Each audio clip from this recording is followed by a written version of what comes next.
If you look dangerous, you better be dangerous. This week we take a look at the deadly weapon of the Ionian people, Akali, Rogue Assassin.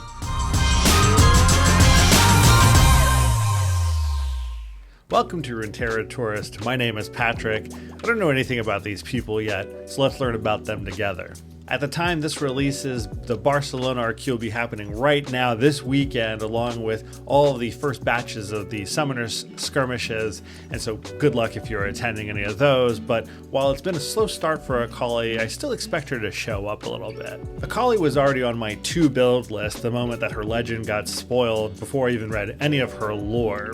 Aggro decks have always appealed to me, and so now having this unique combination of red with green the first time this has happened in Riftbound was immediately a must build for me. And having some of the best results of my pre-Rift season when I got to use her legend ability makes me even more excited to play as her. And so this will be a little bit of a different episode, because normally I'm asking, who the heck is this and why should I care? But this time I'm infatuated with the cards, so now this is more of, does the character actually earn my respect? But before we get into all of that, thank you so much to all the new subscribers who have joined. Welcome, welcome, welcome. And if you haven't yet, hit the subscribe, please. That'd be great. Also do the like and the hype thing if you're watching on mobile, since that helps spread the word about this channel, helps it grow.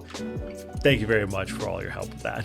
So Akali being Fury and Calm is an interesting combination, and while Azir has had my heart for so long now, I've been very interested in building something with Akali, and my first passes with her have been a little less than desirable, if I can be honest here. However, I've rebuilt the deck since and had much better results. Something I noticed immediately when I was doing the lore and background deep dive was that she doesn't have any cards in Legends of Runeterra, like at all. Even though she appeared in something for the card game. Oh, well, we'll come back to that in a bit. But first things first, let's get into the lore.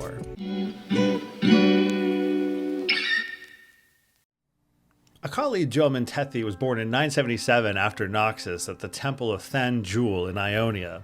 She's the daughter of Mayim Jomon, the Fist of Shadow for the Kinku Order, and the partner Tano. When her parents were called away, the rest of the order raised her, and she grew closest to Kennen, the Heart of the Tempest, who taught her the shuriken technique and drilled into her the importance of speed and agility over strength. Just your normal run-of-the-mill 10,000-year-old teaching a kid to chuck throwing stars. A precocious child who absorbed everything, it was assumed that she'd follow in her parents' footsteps and help the next generation of the Kinku Order alongside Shen, Great Master Kujo's son and appointed successor. Fast forward a few summers, and Akali is 9. Kusho's former student and adopted son, now calling himself Zed, returns from the war against Noxus with his own followers and stages a bloody coup, taking the temple and killing Kusho. Akali and Mayim survive, but unfortunately her father Tano does not. Shen returns and takes up his father's spirit blade in the mantle of Eye of Twilight and leads the survivors to the Eastern Mountains. And during this time, Kennen is the one who holds the order together while Shen struggles with this new role. And it's also at this time when he starts encouraging Mayim to start considering Akali as her successor. Months after the coup, the Kinku are camped in an abandoned temple east of Than Jewel during the last night of the Spirit Blossom Festival. Faye, Mayim's apprentice, leads the other neophytes on an unsanctioned hunt for a silver boar to prove that they're ready to take on real missions. Akali is told to stay behind, but she follows anyway, and her impatience gets the best of her, so when she emerges, she's riding the boar and eventually causes it to escape. Back at the temple, Mayim reprimands everybody, and they all blame Akali, but Faye takes responsibility for the results. Everyone goes without dinner, and Mayim tells Faye to stay back to have a talk. It's never a good sign when the teacher asks you to stay back after class. Akali looks up to Faye, who is a few years older than her, but is also quietly wrecked inside, because whenever Faye is around, Akali notices that she's invisible to her own mother. That night, Akali is practicing her calligraphy when Kennen stops by to see her, and he asks whether Mayim has started to teach her the kunai yet. Akali says no, and then admits that she thinks that her own mother favors Faye. Kenan's response is that Mayem's attention to Faye comes from a promise that she made her a long time ago after she lost both of her parents. And at this, Akali realizes that the thing that she feels after the loss of her father, Faye must be feeling doubly, just for the fact that she's lost both of her parents and for much longer. 9 summers old, and she's got more emotional intelligence than most adults. Faye comes back late, but Akali had been staying up waiting for her and offers her a plum as a mea culpa of sorts. Faye points out that they were not given dinner and so asks, where did this plum come from? And Akali mentions that she's been saving food in case they ever have to run from enemies again, which is just heartbreaking. Faye takes one small bite, then hands the plum back to her and tells her to go to sleep. Later, Akali, Faye, and the neophytes are playing in a nearby valley when they run into members of the Navori Brotherhood. To avoid bloodshed, Faye improvises this plan where they would distract them by imitating the call of gray owls, and Akali's job is to run and warn the adults should anything happen. The ruse works, but the valley itself wakes up. It coalesces into this corrupted spirit that ensnares all the children in these living vines. Faye frees several of the neophytes and orders them to run for help, but Akali stays and tries to distract the spirit instead, and the spirit turns on Akali. Faye tries to save her, but then gets caught in a rock slide where it crushes her right leg and she's knocked unconscious. Akali frees the rest and tries to save Faye when Kenan, Shen, and Mayem arrive and destroy the spirit. Faye recovers, but with her leg gone, she lashes out at Akali for not leaving when she was told. And so Akali walks out of the hut. From the doorway, she sees her own mother comforting Faye, and she leaves crying, trying to remember the last time her own mother hugged her like that. At 14, Akali formally begins Kinku training under Shen, determined to succeed her mother as Fist of Shadow. She has no magic, unlike her fellow acolytes. She's just an extraordinary fighter, and she masters the Kama and Kunai very quickly. Meanwhile, Shen spends a lot of his time telling her to hold back against mortal opponents. After the Noxian invasion ended, she's named the new Fist of Shadow, and Mayem steps down to begin training the younger neophytes. Unbeknownst to Akali, Mayem's first choice for the next Fist of Shadow was actually Faye. However, Faye went missing. So now we've got ourselves a situation at the Kinku Order where 2 of the 3 leaders were not even their parents' first pick. Because in Shen's case, his father had chosen Usan and now going by Zed. So other than the catastrophic event, none of this would have happened. Ionia reaches an uneasy accord with the Order of Shadow after the invasions has ended, so it's technically peace. However, Akali watches her homeland continue to struggle and suffer and starts to question whether the Kinku are actually fulfilling their promise. As the Fist of Shadow, her duty is pruning the tree, which is eliminating all threats to the balance. However, Shen always urges restraint each time she does so, and so she denounces them. In front of the entire order, she says that their devotion to patience in spiritual balance has accomplished nothing while the Ionians die in the material realm, and so she leaves. Kenan begs her to stay, but Shen doesn't stop her. He thinks that this is a part of the path that she must walk on her own. She becomes a vigilante in Ionia's urban underground, where she kills the people who are harming her own. We move on to a short story where in the coastal village of Wele, she's receiving a tattoo from Boli, this Vestayan artist who also runs a tavern at the port. In walks a councilman from Puboe who sold his own people to Noxus in exchange for gold and safe passage through. And so she had planned to kill him right then on the spot along with the 3 guards he brought, but Boli urges her to please take the business outside this time. So this has happened before. Once outside, it's game on, and Akali approached and killed the councilman's guards by hiding in a smoke cloud and firing off several kunais before finally killing the councilman himself. She still helps the Kinku whenever it suits her, despite having left the order. And in a short video of the lesson, she and Shen encountered a young Noxian woodsman who was cutting down a guardian tree. Intent on teaching him a lesson, Akali destroys the cart and traps him beneath it, but the tree's sap awakens a guardian enraged and ready to kill the kid. Akali rushed to attack the spirit but was unable to stop it. Shen shares his ability to see into the spirit realm to try to find the source of this guardian's fury, and noted that balance must be restored, and then was kind of ready to just let things continue on the course without any intervention. Akali realizes that in order to end the confrontation, the boy needs to plant a seed, and in doing so, the guardian was appeased and backed off. Later, she helped hunt down Zed in the comic of the same name after he kills a Kinku master Althon, learning that he was heading north to Shual. Initially, Shen reluctantly agreed to it, but then later balked as he said he had some urgent business in the south to destroy some demons, and so he urged her to let Zed be. But Akali goes after him anyway.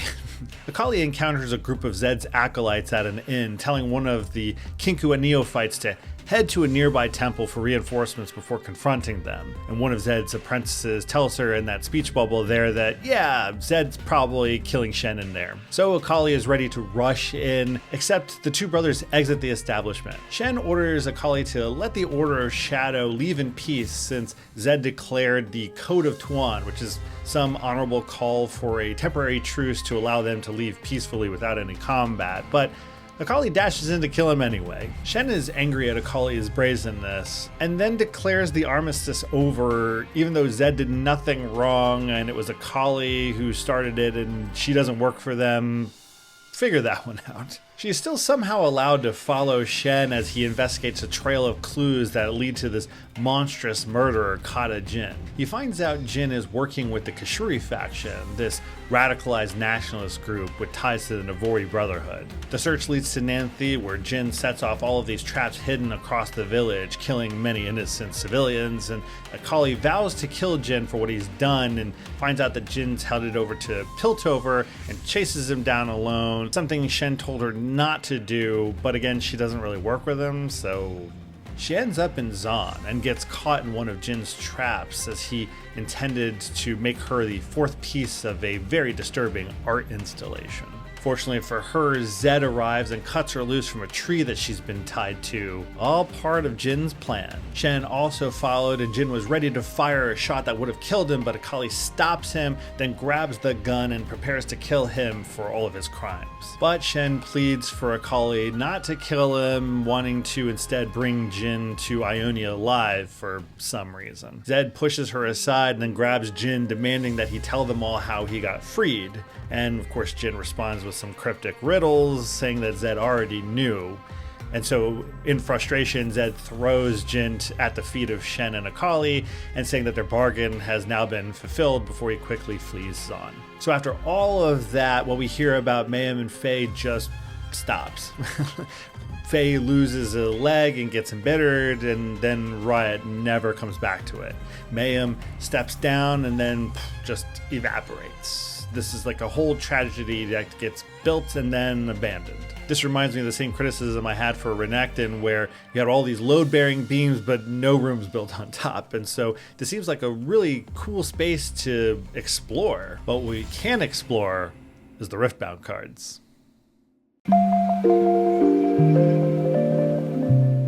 Akali is one of the most mobile champions in the game, and her whole kit is basically get in, strike, get out, get back in. 5-point strike is the kunai fan that, interestingly enough, deals magic damage on top of slowing an enemy down, even though she doesn't possess magic abilities. Anyway, Twilight Shroud is the smoke bomb that makes her invisible while giving her a bonus movement speed and restores her energy. Shuriken flips backwards, throws a shuriken, and then recasted dash to the marked target, dealing additional damage. And Perfect Execution is where she leaps, damaging each enemy that she strikes. Then on recast, she dashes in a direction, executing all enemies she strikes. And interestingly enough, she also runs on energy, not mana. As for Legends of Runeterra, she's not in it. She has no cards, but the funny thing is she does appear in Tales of Runeterra, this animated video short for Ionia that was made to market the card game. and she appears alongside Shen as a non-playable champion. So she was in the advertising, but never actually a part of the game, and so Riftbound is her first playable card. So with only League of Legends to check against due to no Legends of Runeterra version, did Riot build her game identity to match her character, or did they merely paste on some really fun mechanics? We start with the legend Akali Rogue Assassin of the Fury and Calm domains. It has the ability Empower for 3 energy and 1 power, and action, exhaust this card. If it's your turn, move a friendly unit in a showdown to base, and if I'm empowered, ready it. So the ability pulls one of your units out of combat, which kind of feels thematically like Twilight Shroud, even though there is a card of that name already, but this allows you to disengage. I've heard that some pro players are skipping the Empower entirely. The base move is good enough, and the fact that it costs 3 energy and a power is a real resource hit when you'd rather be developing. And look, I get it.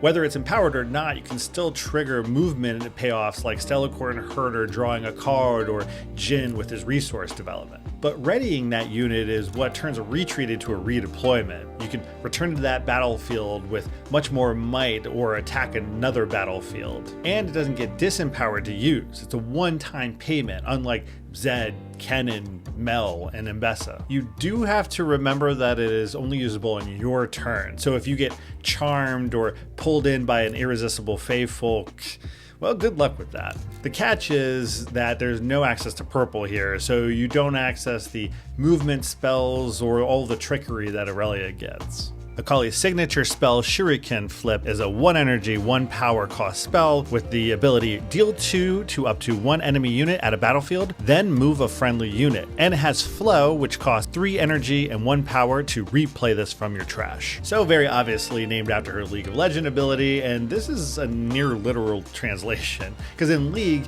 it's damage plus repositioning in one button. Here, it's damage and move. It's a damage spell tied with Ride the Wind, and paired with Akali Deadly Weapon, this can clear out more than just a tiny 2-drop. What this is really for is enabling double conquer, because movement is one of the most powerful things in this game, and so this is 1 energy, 1 power for essentially a Ride the Wind of her own. 1 energy plus 1 power is a very low bar to reach, and this card having Flow means that you have multiple chances of utilizing this effect. So between this and Kennen's Lightning Rush, we're seeing some really powerful signature spells coming out of this set. Granted, this, unlike Ride the Wind, is slow speed, like most flow spells are, but just having access to this ability practically makes Akali a potent legend. Akali's champion unit out of Calm is Akali Silent. It costs 4 energy and 1 Calm power for a 4 might unit with the ability I can't be chosen by enemy spells and abilities unless I'm in combat, and when I move to a battlefield, give me +2 might this turn. Flavor-wise, this is kind of like Twilight Shroud again, and this time it's for the untargetability rather than the escape plan. This card is hella nice, and it's not just in Akali decks. We're seeing in Master Yi and Aurelia both utilizing this purely for the untargetable ability that it has.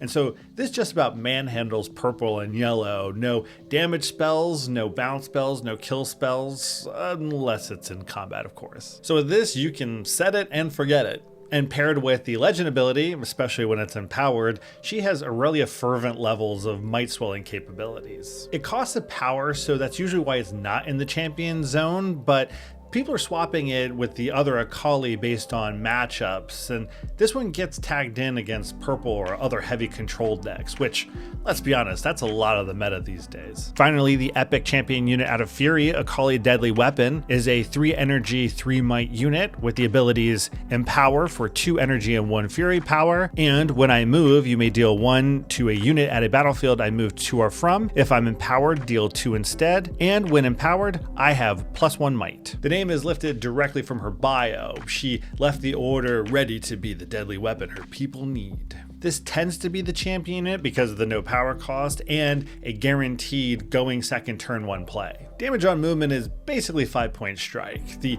kunai thrown on the way past. And mechanically, this is the same idea as the League of Legends ability. She damages enemies by moving through them. This basically has the same story as the Legend, where a lot of players are ignoring empowering it, because the +1 might is nice, but it basically eats removal the moment it appears. And so having to spend 2 energy and 1 power power on top of that feels pretty bad. Everything in Akali's package involves movement. Her legend moves, the 6-spell moves, one of her champions increases its might when it moves, the other one deals damage when it moves, so this is entirely Akali's League of Legends identity here in Riftbound. But how does Akali stack up overall?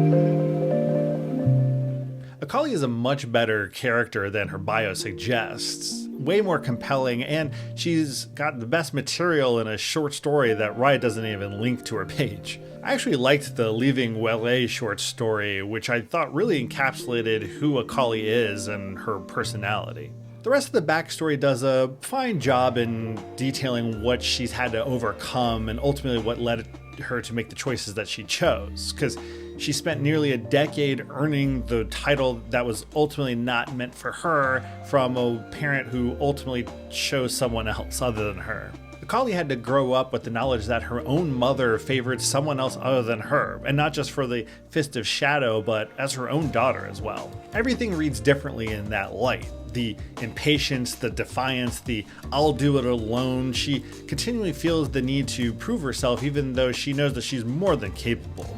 And she does it all through pure skill. She doesn't possess otherworldly magic capabilities like other legends do. She succeeds on her own talents. And being a bit impatient and stubbornly determined is completely relatable to someone as myself, to be vulnerably honest. Flavor-wise, Fury and Calm is literally the internal battle that she has within herself. She's described as impatient and explosive, being trained by an order that focuses on balance and restraint. And so Riot put both of those halves into her domains and her identity. And this seems like a good time to transition into the Riftbound identity. While certainly you can pay the cost to empower the legend ability, the base ability costs nothing except for an exhaust. And so it makes it a much more giving legend ability than others. It's an escape hatch you get for free at action speed on your turn. All this legend asks is that you be the aggressor. It's on your turn only, so rather than being a retreat button, it's actually not a defensive tool. You have to be attacking for it to matter, and so you have to use that ability to sniff out what your opponent's trying to do. And the Empower ability is an optional upgrade, not a requirement. So compare that to Ambessa's deck build that needs to be entirely focused on the Empower mechanic. Akali's ability just lets you do something that you're already doing in game and doesn't need a dedicated deck build around it. So being Fury and Calm, Red's aggression and conquer heavy focus is paired with Green's defensive, moving, reaction, and tricks engine. So she leans into what these color pairings are trying to do. They want to get bodies to base, contest battlefields, and then use movement and trickeration to get the upper hand on your opponent. If the deck gets behind, she can handle it a lot better than most aggro legends, and that reason is mostly because of Akali Silent, this untargetable 4-drop that grows when it moves, and so it's generally hard to remove. And it means you have this body that can survive a lot of typical damage-based targeted board wipes. You just have to be mindful of the ones that don't target. The rewards for movement also allows you to contest battlefields you normally wouldn't be able to, which is a real catch-up tool rather than this huge tempo hit that you would normally face. Still, there's no true rebuild plan if this deck ends up falling behind and you have units that get caught on battlefields and are left vulnerable, since this deck is notoriously bad at holding. So be sure to include your Emperor's Divides, your backoffs, and anything else that can help your isolated units, protecting them or getting them off of battlefields. A few Vendetta legends have performed pretty well so far, with Kennen being the obvious boogeyman, but also Nasus has seemed to move up the ranks as well. And while Akali has had a little bit of a difficult time getting her bearings at this point, it'll be interesting to see how she performs in Barcelona and if people can really unlock her true potential. It's well known that former master of Set Colin K has switched to Akali, building something a little bit more mid-range and focused on Astral Herons, a card that I previously talked about in a short. So it'll be interesting to see what he's able to do with the build.